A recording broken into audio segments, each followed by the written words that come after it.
اور 15ویں شعبان سے متعلق خاص طور سے ہمارے ملکوں کے اندر کچھ بڑا اہتمام اور بڑی تیاریاں بڑے زور و شور کے ساتھ لوگ کرتے ہیں۔ 15ویں شعبان، اس سے متعلق من گھڑت فضائل، بے بنیاد اور غیر ثابت فضیلتیں امت کے درمیان پھیلائی جاتی ہیں، اور اس رات کو بعض لوگوں کے گمان کے مطابق قرآن کے نزول کا، قرآن کے اتارے جانے کا رات قرار دیا جاتا ہے۔ اس رات کو لیلہ مبارکہ سے تعبیر کیا جاتا ہے، اور یہ باور کرانے کی کوشش کی جاتی ہے کہ یہی وہ برکت والی رات ہے جس رات میں اللہ رب العالمین نے قرآن مجید جیسی عظیم الشان کتاب کو نازل کیا۔ حالانکہ یہ بے بنیاد بات ہے، یہ صحیح سے قرآن کو نہ سمجھنا اور پھر اس کے مطابق منظومہ اپنے تصور کو لوگوں کے سامنے پیش کرنا ہے۔ آپ سارے لوگ جانتے ہیں کہ وہ برکت والا مہینہ جس مہینے کے اندر اللہ رب العالمین نے قرآن جیسی عظیم الشان کتاب کو اتارا ہے، وہ رمضان کا مہینہ ہے۔ اللہ رب العالمین نے جس کے بارے میں فرمایا شہر رمضان الذی انزل فیہ القرآن، کی بابرکت ہے شہر رمضان، رمضان کا مہینہ وہ مہینہ ہے الذی انزل فیہ القرآن، جس کے اندر قرآن کو اتارا گیا۔ اور سورۃ القدر کے اندر اللہ رب العالمین نے فرمایا انا انزلناہ فی لیلۃ القدر، کہ ہم نے اس قرآن کو قدر والی رات میں، برکت والی رات میں اتارا ہے۔ اور سورہ دخان کے اندر اللہ رب العالمین نے فرمایا انا انزلناہ فی لیلۃ مبارکہ، ہم نے اس کو ایک برکت والی رات میں اتارا ہے۔ اگر تینوں آیات کو آپ اکٹھا کریں گے تو آپ کو جو نتیجہ ملے گا وہ یہ کہ وہ برکت والی رات، وہ قدر والی رات، یقیناً ایک رات ایسی ہے جو برکت والی ہے، یقیناً ایک رات ایسی ہے جو قدر والی ہے، اور جس کے اندر اللہ رب العالمین نے قرآن کو اتارا ہے۔ لیکن وہ برکت والی رات اور قدر والی رات کہاں ہے؟ رمضان کے مہینے میں ہے۔ اور اللہ کے نبی صلی اللہ علیہ وسلم نے فرما دیا ہے کہ جس کو قدر کی رات کو تلاش کرنا ہے، لیلۃ القدر کی سے تلاش ہے، اسے چاہیے کہ رمضان کے آخری عشرے کی طاق راتوں میں تلاش کرے۔ تو نتیجہ آپ کے سامنے کلیئر یہ واضح ہے کہ قرآن کا اتارا جانا ماہ رمضان میں ہے، ماہ شعبان میں نہیں ہے۔ تو اس بنیاد پر اگر کوئی شعبان کی اسپیشل فضیلت اور شعبان کی 15ویں رات کی جسے شب برات کہا جاتا ہے یا شبرات کے نام سے تعبیر کیا جاتا ہے، اس کی کوئی اسپیشل فضیلت بیان کرے تو یہ بے بنیاد ہے، باطل شے ہے۔ بہرحال دیکھیں، اللہ رب العالمین نے اپنا یہ دین جناب محمد مصطفیٰ صلی اللہ علیہ وسلم کے اوپر اتارا ہے، اور رب نے نبی اکرم صلی اللہ علیہ وسلم کی زندگی میں دنیا سے آپ کو اٹھانے سے پہلے ہی اللہ رب العالمین نے بڑے جم گھٹے کے اندر اس کا اعلان بھی کر دیا کہ یہ دین جس کو ہم نے اپنے نبی کے اوپر اتارا ہے، یہ دین مکمل ہو چکا ہے، اور نبی کے اوپر نعمتوں کو ہم نے نچھاور کر دیا، مکمل کر دیا ہے۔ چنانچہ اللہ رب العالمین نے فرمایا، جیسا کہ میں نے ابھی پڑھا آپ کے سامنے سورہ مائدہ کی آیت نمبر 3 کے اندر، الیوم اکملت لکم دینکم، کہ آج کے دن میں نے تمہارے لیے تمہارے دین کو مکمل کر دیا، واتممت علیکم نعمتی، اور تمہارے اوپر اپنی نعمت کو میں نے نچھاور کر دیا، ورضیت لکم الاسلام دینا، اور تمہارے لیے دین کی حیثیت سے میں نے اسلام کو چن لیا ہے۔ دین مکمل کسے کہتے ہیں؟ کوئی بھی چیز مکمل اس وقت تصور کی جاتی ہے جب اس کے اندر کچھ بھی ڈالنے کی مزید گنجائش باقی نہ ہو۔ آپ ایک گلاس لیں پانی کا، اور اس گلاس کے اندر پانی ڈالیں، اگر اس میں ایک قطرہ یا چند قطرے مزید ڈالے جانے کی گنجائش باقی ہے تو نہیں کہا جائے گا کہ یہ گلاس بھر چکا ہے۔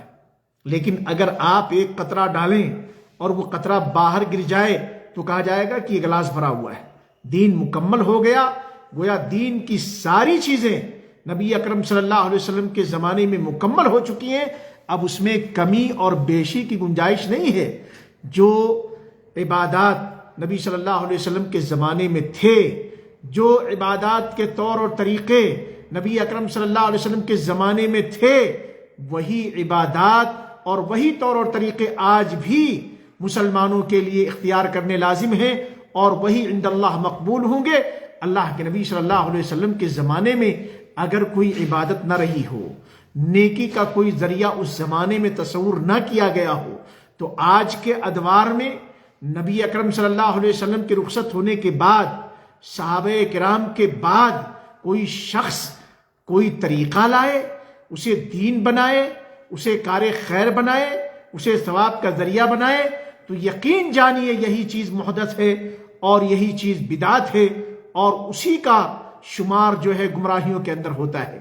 یہ 15ویں شعبان جب اس پر آپ غور کریں تو نبی اکرم صلی اللہ علیہ وسلم جس دین کو چھوڑ کر گئے، کیا اس دین کے اندر اس کا کہیں ثبوت ملتا ہے؟ نبی صلی اللہ علیہ وسلم نے اپنے دور کے اندر، اپنے زمانے میں، کیا 15ویں شعبان کی رات کو اللہ کے نبی صلی اللہ علیہ وسلم نے کیا اس کی اسپیشل کوئی فضیلت بیان کی؟ کیا نبی اکرم صلی اللہ علیہ وسلم نے اس رات کے بارے میں کچھ خاص اہتمامات کی تعلیمات صحابہ کرام کو دی، یا خود نبی اکرم صلی اللہ علیہ وسلم نے اس رات کے لیے جو ہے کچھ عبادت وغیرہ کے لیے نبی اکرم صلی اللہ علیہ وسلم نے اس رات کو خاص کیا؟ کہیں آپ کو اس کا کوئی ثبوت نہیں ملے گا۔ پھر آئیے دیکھیں نبی اکرم صلی اللہ علیہ وسلم کے جانثار صحابہ، خاص طور سے عشرہ مبشرہ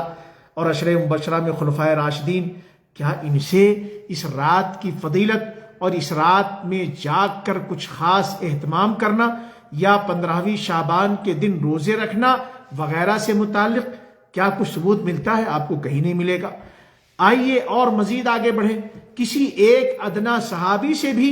کیا اس بارے میں اس کے دن میں روزے رکھنا، رات کو جاگ کر قرآن کی تلاوت اور نفل نمازوں کا اہتمام وغیرہ وغیرہ، یا گھروں میں بچوں کے لیے حلوے کا اہتمام، مٹھائیوں کی تقسیم وغیرہ کرنا، اس کا ثبوت کسی بھی ایک صحابی سے نہیں ملتا۔ قرون اولا مفضلہ جسے کہا جاتا ہے، صحابہ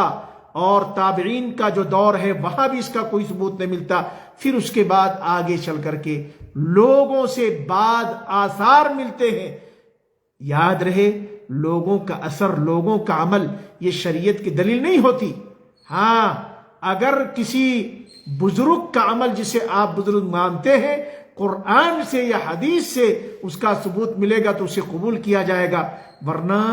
وہ عمل کرنے والا کوئی بھی ہو اور عمل کتنے بھی سنہرے انداز میں اس کو بنا سنوار کر پیش کیوں نہ کیا گیا ہو، شریعت کے معیار پر چونکہ وہ پورا نہیں اتر رہا ہے، اس کے لیے اسے قبول نہیں کیا جائے گا، سماج اور معاشرے کے اندر اس کی ترویج نہیں کی جائے گی۔ اگر کوئی شخص اسے قبول کرتا ہے، اس کی نشر و اشاعت کرتا ہے، اسے فروغ دیتا ہے، تو بدعتی ہے اور بدعت کو پروان چڑھانے والا ہے، اور ایسی بدعتوں سے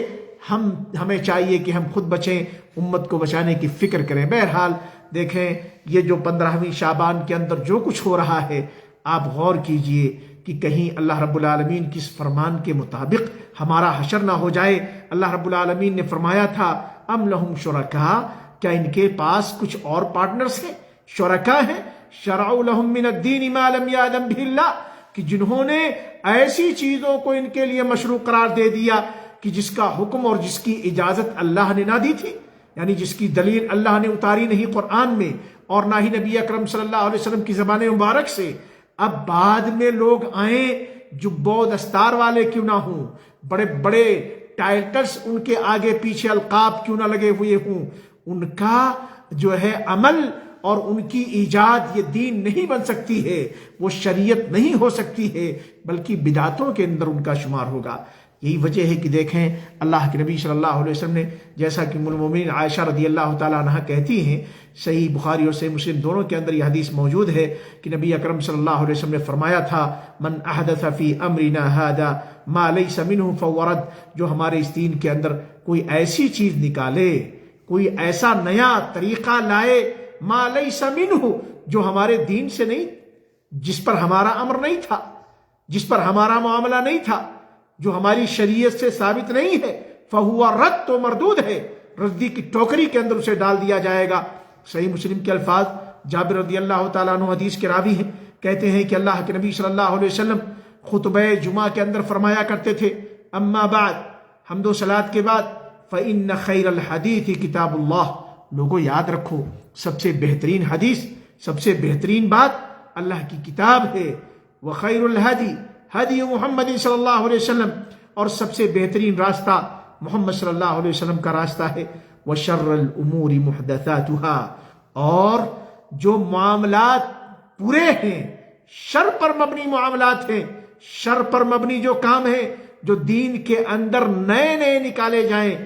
نئی جس کی اپج ہو، جو نئے طریقے دین کے نام سے لائے جائیں، ایجاد کیے جائیں، وہ کیا ہے؟ برے اور فتنے پر مبنی چیزیں ہیں، وہ کل بدعت ضلالہ، اور دین کے اندر جس پر قرآن سے دلیل نہ ہو، جس پر حدیث سے دلیل نہ ہو، جو عمل نبی اکرم صلی اللہ علیہ وسلم سے ثابت نہ ہو، صحابہ کرام کے زمانے میں جس پر عمل نہ رہا ہو، ایسا طریقہ یہ نیا ہوتا ہے اور اسی کو بدعت کہتے ہیں، اور ہر بدعت کیا ہے؟ گمراہی ہے، اور ہر بدعت کیا ہے؟ گمراہی ہے۔ بہرحال آپ ساری چیزوں کو اچھی طریقے سے جانتے ہیں۔ جب یہ 15ویں شعبان کا موقع آتا ہے، اس موقع سے دو گروہ بالکل جو ہے اسٹیج پر آمنے سامنے نظر آتے ہیں، اور موجودہ جتنے بھی وسائل ہیں اس میں آپ کو دو طرح کی باتیں ملتی ہیں۔ ایک گروہ ہے جو بڑے پرجوش انداز میں اس کو مناتا ہے اور منانے پر ترغیب دلاتا ہے، اور اس کے فضائل کو بیان کرتا ہے، اور اس کے اجر و ثواب کو لوگوں کے سامنے پیش کرتا ہے، اور اس کے فوائد کو گنواتا ہے۔ اس کے مقابلے میں دوسرا گروہ علماء کا ہے جو کہتے ہیں کہ بھئی ایسی شریعت کے اندر کوئی چیز 15ویں شعبان سے متعلق نبی اکرم صلی اللہ علیہ وسلم سے ثابت نہیں، صحابہ کرام نے ایسا کوئی عمل نہیں کیا ہے، لہذا یہ بدعت ہے، اور ایسی بدعتوں سے ہمیں خود بھی بچنا چاہیے، اور اپنی ذریت، اپنے بال بچوں اور امت کے لوگوں کو بچانے کی فکر کرنی چاہیے، تاکہ یہ امت گمراہیوں کے دلدل میں مزید پھنستی نہ چلی جائے۔ ہمارے لیے بس جیسا کہ ایک شاعر نے کہا تھا، ہم کو بس کافی ہیں دو مہر ہدایت کے لیے، ایک قرآن دوسرا ہے سنت خیر الورا۔ یہ اسی پر ہمارا عمل ہونا چاہیے، اور اسی کے مطابق ہمیں اپنی زندگی کو گزارنے کی کوشش کرنی چاہیے۔ دیکھیں، جب کبھی بھی بدعتیں معاشرے کے اندر، سماج کے اندر پروان پاتی ہیں، تو پھر بدعتیں یہ کہیں نہ کہیں سنتوں کو مردہ کر دیتی ہیں۔ آپ دیکھ لیجئے جس طریقے سے نبی اکرم صلی اللہ علیہ وسلم کی تعلیمات اور آپ صلی اللہ علیہ وسلم کی رہنمائیاں 15ویں یہ شعبان، ماہ شعبان سے متعلق تھیں، اس کو لوگوں نے تو فراموش کر دیا، البتہ ایک مخصوص دن کو پکڑ لیا۔ اللہ کے نبی صلی اللہ علیہ وسلم کے بارے میں آتا ہے کہ نبی اکرم صلی اللہ علیہ وسلم ماہ رمضان کے علاوہ جس ماہ میں کثرت سے اور سب سے زیادہ روزے رکھا کرتے تھے، وہ مہینہ شعبان کا مہینہ ہوتا تھا۔ شعبان کے مہینے میں کثرت سے روزے رکھنا کیوں؟ تاکہ ہم رمضان کے مہینے کے لیے ٹریننگ کر لیں، اپنے آپ کو تیار کر لیں، تاکہ یہ رمضان کا ماہ جب آئے، رمضان کا مہینہ ہمیں ملے، تو اس میں روزہ رکھنے میں دشواری نہ ہو۔ تو بہرحال یہ شعبان کا مہینہ، اس مہینے کے اندر اللہ کے نبی صلی اللہ علیہ وسلم نے جس چیز کی ترغیب دلائی ہے وہ کثرت سے روزے رکھنا ہے، لیکن یہ روزے اس کے مخصوص دن نہیں ہیں۔ ہاں، یہ اور بات ہے کہ نبی اکرم صلی اللہ علیہ وسلم نے عام فضیلت بیان کی ہے، ایام بیس کے ہر مہینے کے 13، 14 اور 15 عربی کی تاریخ کے روزے رکھے جائیں۔ اسی طریقے سے پیر کے دن کا، جمعرات کے دن کا روزہ رکھا جائے۔ تو اس اعتبار سے اگر کسی شخص کا اپنا معمول تھا، وہ ایام بیس کے روزے رکھتا تھا، یا وہ پیر اور جمعرات کے روزے رکھتا تھا، اب اس کے معمول کے مطابق انہی دنوں کے اندر یہ 15ویں شعبان بھی آ گئی، روزہ رکھے۔ اس نے مخصوص نیت کے ساتھ روزہ نہیں رکھا ہے، پیر کا روزہ، جمعرات کا روزہ رکھتا تھا اپنے معمول کے مطابق، انہی میں سے جو ہے یہ دن بھی آ گیا 15ویں شعبان کا، روزہ رکھے، اس کی مخصوص نیت نہیں ہے۔ لیکن نہیں، آپ روزہ نہیں رکھتے، اہتمام نہیں کرتے، یہاں تک کہ 15ویں شعبان کی رات آتی ہے تب آپ مسجدوں کو آباد کرتے ہیں، مسجدوں کو چراغاں کرتے ہیں، مسجدوں میں جا کر کے وہاں پر نفلی عبادات کا اہتمام کرتے ہیں، یا اسی طریقے سے 15ویں شعبان کے دن کے روزے رکھتے ہیں۔ یاد رہے، یہ طریقہ نبی کا دیا ہوا نہیں ہے صلی اللہ علیہ وسلم، اس طریقے پر صحابہ کرام کا عمل نہیں ہے، لہذا ایسا کرنا اس کا شمار بدعت میں ہوتا ہے۔ یہ تو ان لوگوں کی بات ہوئی جو اس کو مانتے ہیں اور 15ویں شعبان کو شب برات کے نام سے یا شبرات کے نام سے بڑا اہتمام جن کے یہاں ہوتا ہے، اور جن کے بچے، جن کے گھر والے سال پوری سال بڑی شدت کے ساتھ اس کا انتظار کرتے ہیں، یہ تو ان کا معاملہ ہے جس پر شریعت کی مہر یہ ہے کہ یہ چیز بدعت کے اندر اس کا شمار ہوتی. لیکن ہمیں رونا آتا ہے، افسوس ہوتا ہے اپنے ان بھائیوں پر. اور بڑے افسوس کی بات تو یہ ہے کہ وہ حضرات جو اپنے آپ کو سلفی العقیدہ کہتے ہیں، سلفی المنہج کہتے ہیں، اور اپنے آپ کو صحیح العقیدہ تصور کرتے ہیں، اپنے آپ کو شرک اور بدعات سے بری ہونے کا اعلان کرتے ہیں، بیزاری کا اعلان کرتے ہیں، اور جن کا یہ ماننا ہے کہ ہم تو بالکل سدھرے ہوئے لوگ ہیں، ہم تو موحد لوگ ہیں، ہم تو سنت کے متوالے لوگ ہیں. اللہ کرے کہ اسی طریقے سے وہ سنت کے متوالے بنے، صحیح العقیدہ بنے رہیں. لیکن بڑے افسوس کی بات ہے کہ آج بڑے بڑے جب و دستار والے حضرات کہنا پڑ رہا ہے کہ بعض وہ حضرات جن کا شمار علماء کی ٹیم میں ہوتا ہے، لیکن سیاست کے اندر چونکہ وہ گھس گئے،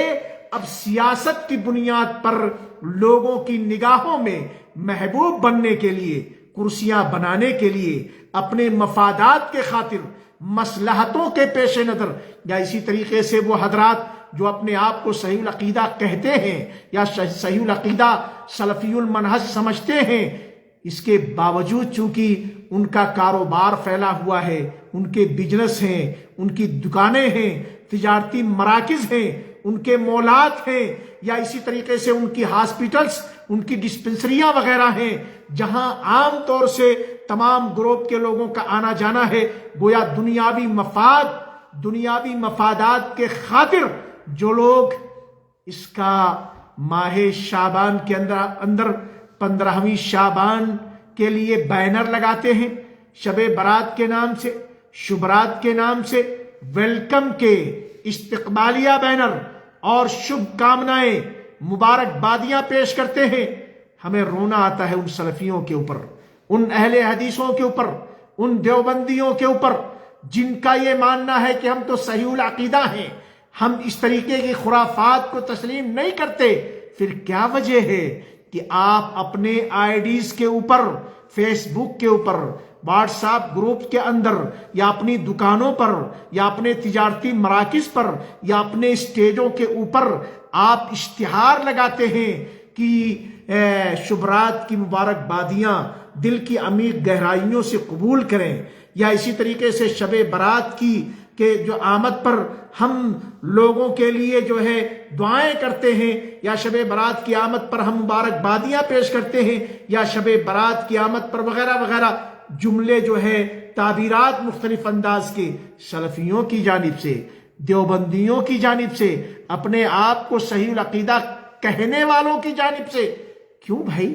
کیا آپ کو نہیں معلوم ہے کہ کل رب کے سامنے آپ کو حاضر ہونا ہے اور آپ کو جواب بھی دینا ہے؟ کل اللہ رب العالمین آپ سے آپ کے تمام حرکات و سکنات کے بارے میں پوچھے گا. اگر آپ اس چیز کو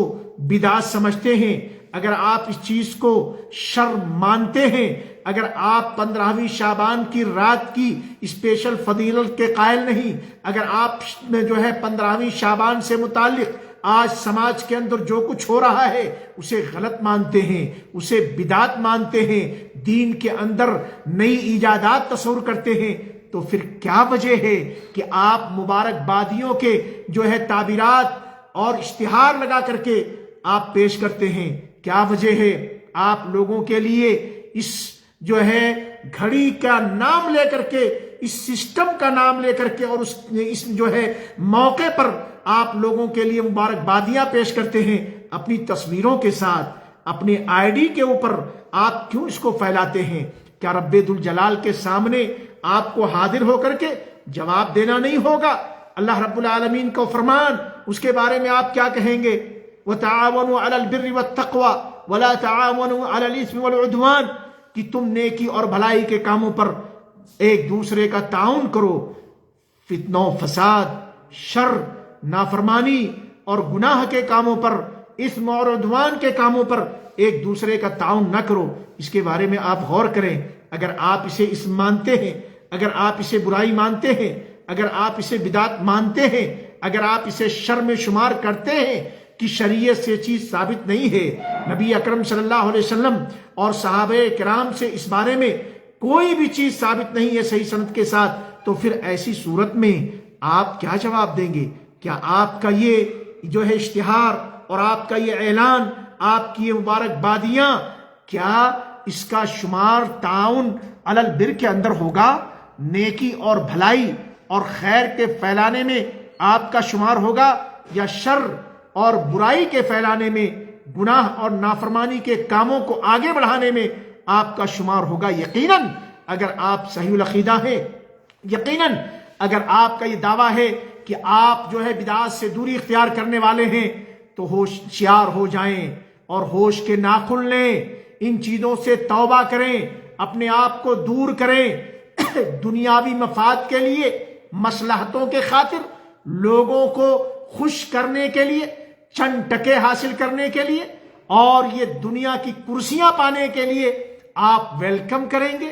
آپ استقبال کریں گے، آپ مبارکبادیاں پیش کریں گے، تو یقیناً رب ذوالجلال آپ کی ساری حرکتوں سے بخوبی واقف ہے اور اس کی نگاہ آپ کی ساری کرتوت پر ہے۔ اللہ رب العالمین، یاد رکھیں، عزت اور ذلت کا مالک اللہ ہے۔ اللہ جسے چاہتا ہے عزتوں سے نوازتا ہے، اللہ جسے چاہتا ہے رزق سے مالا مال کرتا ہے، اللہ جسے چاہتا ہے دنیاوی کاروبار کے اندر ترقیاں دیتا ہے، لوگوں کی نگاہوں میں اسے محبوب بناتا ہے، اور اللہ جسے چاہتا ہے اسے ذلیل و خوار کر دیتا ہے، نکما بنا دیتا ہے، اس کے تجارت، اس کے کاروبار، اس کے بزنس کو بٹے لگا دیتا ہے، اور کرسیوں کو، تخت و تاج کو اللہ رب العالمین چھین لیتا ہے۔ اس لیے آپ ہوش کے ناخن لیں، ہم ہوش کے ناخن لیں، اور اپنے عقیدے سے، اپنے منہج سے سمجھوتا نہ کریں۔ آپ سنت کے مت والے بنیں، آپ عقیدے کی حفاظت کرنے والے بنیں، اور صحیح عقیدے کو اور سنت جو نبی اکرم صلی اللہ علیہ وسلم کی ڈگر ہے اسی کو امت کے سامنے پیش کرنے والے بنیں۔ اور اگر آپ لوگوں کو نصیحت نہیں کر سکتے، لوگوں کے درمیان خیر کو عام نہیں کر سکتے، لوگوں کے درمیان صحیح عقیدہ اور سنت کی آپ ترویج اور نشر و اشاعت نہیں کر سکتے، تو کم از کم شر اور فساد کے پھیلانے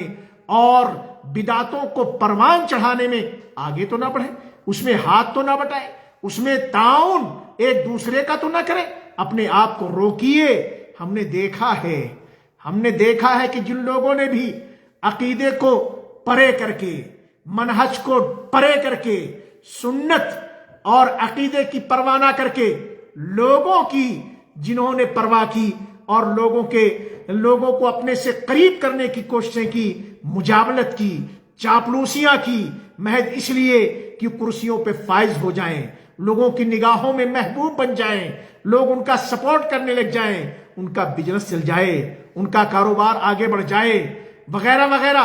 ہم نے ان آنکھوں سے دیکھا ہے، ماضی قریب کے اندر دیکھا ہے، اللہ رب العالمین انہیں ذلیل و خوار کیا ہے۔ اللہ رب العالمین نے جو مقام و مرتبہ انہیں دیا تھا اس سے ان کو ذلت و خواری کی طرف ڈھکیلا ہے، اور بزنس اور کاروبار میں بھی ٹھپے لگے ہیں، بزنس اور کاروبار بھی نقصان کی طرف گیا ہے۔ اس لیے اللہ رب العالمین سے ہم اپنے رشتے کو استوار کریں، اللہ رب العالمین سے اپنے تعلقات کو مضبوط کریں، قرآن و سنت کی تعلیمات پر ہم اپنی گرفت بنائیں، صحیح عقیدے کو اختیار کریں، صحیح منہج کو اختیار کریں، توحید اور سنت کے متوالے بنیں، اور اسی توحید اور سنت کے ساتھ جئیں، اور اللہ رب العالمین سے ہم دعا کریں کہ اللہ رب العالمین ہمیں بھی، ہماری ذریت کو بھی اسی توحید اور سنت کے ساتھ زندگی گزارنے کی توفیق نصیب فرمائے، اور جب دنیا سے اٹھائے تو اسی توحید و سنت کی راہ پہ چلتے ہوئے رب ذوالجلال ہمارا خاتمہ بالخیر فرمائے۔ یاد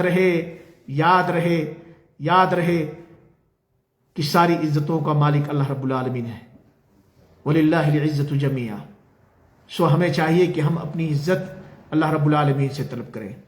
دنیا اور آخرت دونوں کی کامیابیاں رب ذوالجلال سے مانگیں۔ اور اس طریقے سے جو چیزیں، بڑے افسوس کی بات تو یہ ہے، میں ابھی دیکھ رہا ہوں ان دنوں کے اندر بہت سے احباب ہیں جو واقعی سلفی گھرانے سے ہیں اور سلفی خود بھی ہیں اور صحیح العقیدہ ہیں، یا گرچہ سلفی نہیں کہتے، مثال کے طور سے ہمارے وہ احباب جو دیوبندی جماعت سے ہیں، وہ بھی اپنے آپ کو صحیح العقیدہ مانتے ہیں اور کہتے ہیں کہ بدعتوں سے ہم بیر رکھنے والے ہیں۔ ان کے بینروں کے اوپر، ان کی آئی ڈیز کے اوپر، فیس بک وغیرہ کے اندر دیکھا جا رہا ہے کہ ایک طرف مبارکبادی پیش کر رہے ہیں شب برات کی، شبرات کی، آمد پر ساتھ ہی ساتھ ہولی کی آمد پر بھی شبھ کامنائیں اور مبارکبادیاں برادران وطن کو پیش کیے جا رہے ہیں۔ آپ بتائیے کیا حال ہوگا؟ اللہ سے ڈریں، اللہ کا خوف گائیں۔ اللہ رب العالمین کے سامنے ہم میں سے ہر شخص کو حاضر ہونا ہے اور جواب دینا ہے، اس کی تیاری کریں۔ اللہ رب العالمین ہم سبھی لوگوں کو قرآن و سنت پر عمل کرنے والا، صحیح عقیدے کا اختیار کرنے والا اور قرآن و سنت کی تعلیمات کو اختیار کر کے اسے دنیا کے سامنے پیش کرنے والا حکمت کے ساتھ اللہ رب العالمین ہمیں توفیق نصیب فرمائے، اور اللہ رب العالمین ہمیں توفیق دے کہ ہم قرآن و سنت دیکھیں، ہر دور کے اندر قرآن و سنت پر چلنے والے کم رہے ہیں، اور قرآن و سنت کی جو آواز ہوتی ہے، توحید و سنت کی جو آواز ہوتی ہے، اس کو دبانے کی کوششیں ہر چہار جانب سے کی جاتی ہیں، یلغار ہوتے ہیں لوگوں کے، دشمنوں کے، لیکن ہمیں اس سے گھبرانا نہیں ہے۔ اگر ہم صحیح چیز کو صحیح سمجھتے ہیں تو ہم صحیح کو صحیح سمجھیں، باطل کو باطل سمجھ کر اسے ہم خود بچیں اور امت کو بچانے کی فکر کریں۔ یہی ہمارے اسلاف کی تاریخ رہی ہے۔ ہمارے اسلاف کو پھولوں کا ہار دے کر کے ویلکم نہیں کیا جاتا تھا، اسٹیج سجا کر کے استقبالیہ نہیں دیا جاتا تھا، چوچو کا مربع ہمارے اسلاف نہیں بنتے تھے کہ جہاں دیکھو وہاں حاضر ہے، ماشاء اللہ سلفی منہج، صحیح العقیدہ، سلفی العقیدہ، قرآن و سنت کے علم بردار، اور ساتھ ہی ساتھ بدعتی اسٹیج کو بھی سنوار رہے، فتنہ و فساد کے اسٹیج کو بھی سنوار رہے۔ اور حد تو یہ ہو گئی کہ بے حیائی اور بے شرمی کی اسٹیج کو آج سلفی علماء، اہل حدیث علماء، دیوبندی علماء یہ سجانے اور سنوارنے لگ گئے۔ ایسے اسٹیج سجاتے ہیں جہاں پر مرد اور خواتین کا اختلاط ہوتا ہے، اور نیم عریاں فحاشی پر مبنی لباس، ایسے لباس زیب تن کر کے خواتین اسٹیج کے اوپر آتی ہیں کہ نوجوانوں کے جذبات تھرکنے لگ جاتے ہیں، اور پھر اوپر سے فل میک اپ اور اس انداز سے شعر و شاعری کہ اللہ ہی حفاظت فرمائے۔ بے حیائی، ادب کے نام سے بے ادبی، حیا کے نام سے بے حیائی، شرم اور حیا کا ایسا جنازہ نکالا جاتا ہے۔ آج بہت سے لوگ ایسے جو اپنے آپ کو اہل حدیث عالموں میں شمار کرتے ہیں، سلفی میں شمار کرتے ہیں، اور کہیں کہیں نمائندگی بھی کرتے ہیں، اور بعض تو ایسے ہیں جن کے اپنے ادارے بھی ہیں۔ اللہ رب العالمین ایسوں کو ہدایت کی توفیق نصیب فرمائے، اور ہمیں بھی ہدایت کی توفیق دے، ہدایت پر ثابت قدم رہنے کی توفیق دے۔ اللہ رب العالمین سے دعا ہے کہ اللہ تعالی حق کے ساتھ جینے، حق کے ساتھ مرنے کی توفیق نصیب فرمائے۔ آخر میں ہمارے محمد عمر بھائی نے اپنے جو ہے پوسٹ کے اوپر جو ہے فیس بک کے اوپر انہوں نے اپنے حق میں دعا کی درخواست کی تھی۔ ان کی طبیعت خراب چل رہی ہے 3-4 دنوں سے، تو میں بھی اپنے اس پروگرام کے ذریعے سے اپنے احباب سے گزارش کرتا ہوں کہ آپ محمد عمر بھائی کے بارے میں جو ہے ان کی صحت یابی کے لیے دعا کریں۔ اللہ رب العالمین سے دعا کریں کہ اللہ رب العالمین ہمارے بھائی محمد عمر صاحب کو اپنے فضل و کرم سے جلد اور مکمل شفا یابی نصیب فرمائے، ایسی شفا دے کہ اس کے بعد بیماری کا نام و نشان باقی نہ رہ جائے۔ والسلام علیکم ورحمۃ اللہ وبرکاتہ، فی امان اللہ۔